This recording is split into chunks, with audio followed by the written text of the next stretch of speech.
자, 그래서 궁중음악으로 사용되는데 저것이 국가의식에 사용된 음악으로 본다. 임금님도 사랑과 이별의 노래는 즐길 수 있는 거니까. 자, 바로 일행으로 넘어갑니다. 자, 바로 일행으로 넘어가서 어떤 내용인지 체크를 바로바로 하지요. 자, 체크를 바로바로 해서 일단 가실이 있고 나난인데 사문보에 대한 특징을 좀 정리해 보겠습니다. 사문보에 대한 특징을 한번 정리해 보죠.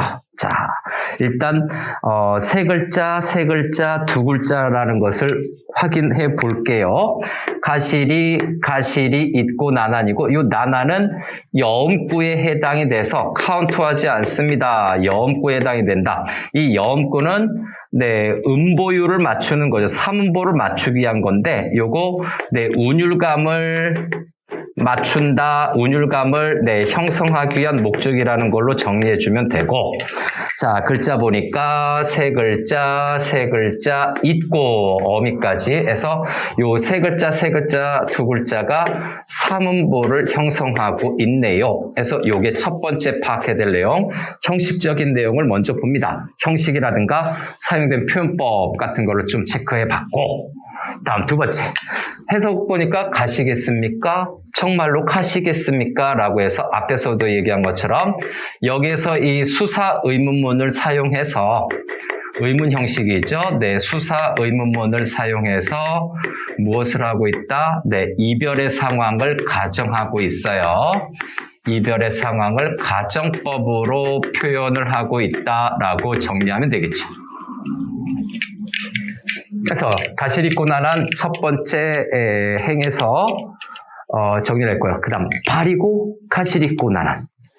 1년의 두 번째 행입니다. 기승전결 구조 4단 구성인데, 자, 발이고라고 하는 부분이죠. 역시 세 글자, 두 글자는 유지가 돼요. 한 번만 여기 연습하는 걸로 하고, 버리다라고 하는 것은 어떠한 특징이냐? 굉장히 수동적이고, 소극적인 여성상이 나타납니다.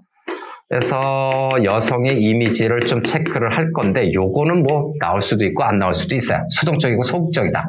근데 요거는 뒤에 시적 화자가 좀 적극적으로 바뀝니다. 그래서 시상 전환이 있는 부분이 있어서 좀 체크한 건데, 또 추가적으로 얘기하자면 이거는 고통을 참다, 인고적이라고도 얘기해요. 인고적 또는 인종적이라고도 얘기하고, 또 체념적이다라고도 얘기를 하죠. 체념적인 특징도 나타나는 걸로 말을 붙여줄 수가 있어요. 어쨌든 님에 대한 의존성이 큽니다. 굳이 말로 쓰자면 님에 대한 어떤 의존성이 크다라고 짐작할 수가 있는 부분인데, 님에 대한 의존성이 크다라고 하는 것은 그만큼 우리는 이걸 좋은 말로 바꿔서 님에 대한 사랑이 몹시 크다라고 얘기할 수 있죠.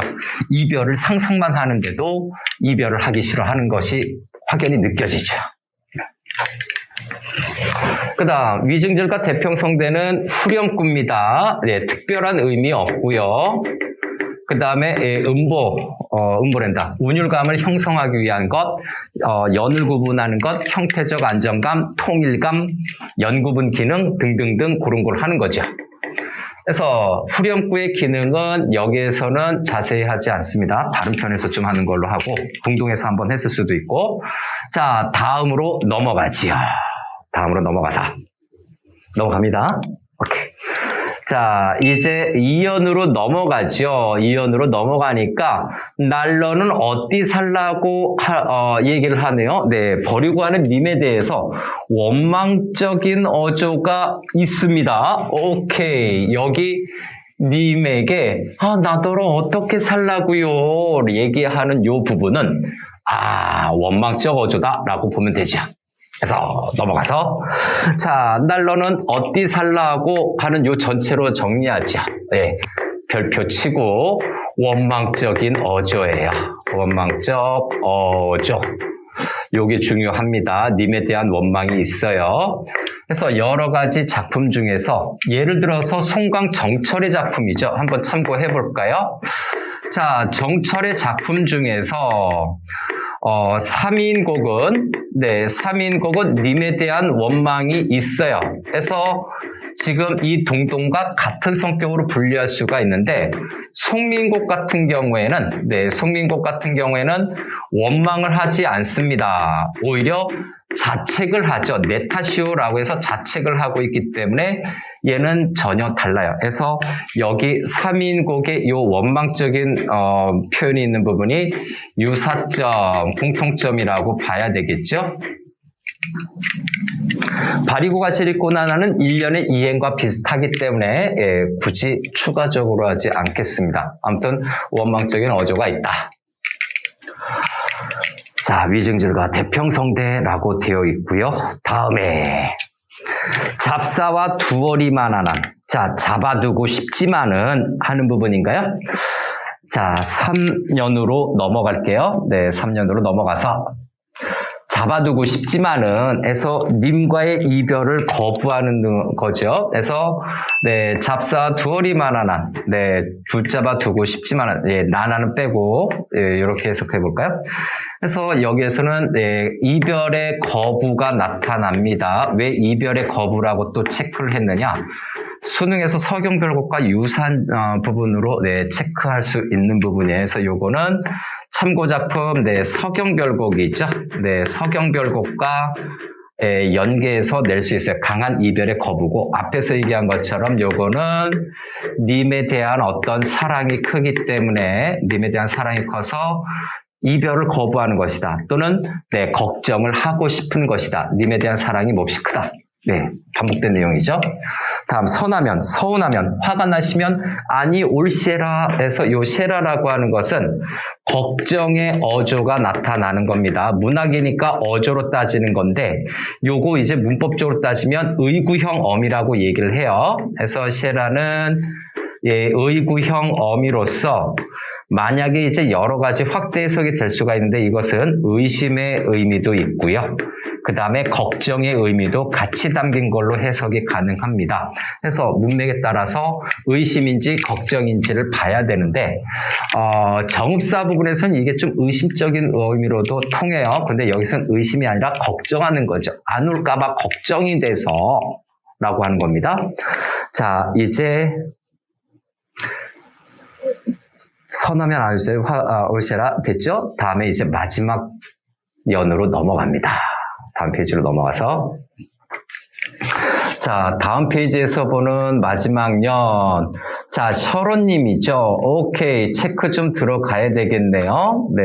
체크 좀 들어가서 셔론님 본의 앞눈이 나난 가시난다 도시오소서. 갑자기 시적 화제의 태도가 좀 바뀐 것 같아요. 이 사연이 아무래도 이제 좀 별표가 돼야 될 것 같습니다. 여기에서 시상 전환이 일어난 걸로 좀 봐야 됩니다. 바뀌었어요. 시 흐름이 바뀌었는데 어떻게 바뀌었느냐? 자, 앞에서 굉장히 수동적이고 소극적인 면에서 이행을 보니까 가시자마자 되돌아오세요라고 해서 굉장히 소극적이 봤는데 적극적이죠. 그 다음에 긍정적으로 좀 바뀌었어요. 가자마자 돌아오세요. 그래서 이 적극적이고 긍정적인 것은 어떻게 바뀌었느냐? 재회의 소망으로 지금 표현해주고 있죠. 그래서 여기서 시적 화자는 소설로 치자면 입체적 인물이에요. 입체적 화자라고 볼 수가 있죠. 시상전환. 그 다음 두 번째는 여기 서로님 부분이 문제가 될 거예요.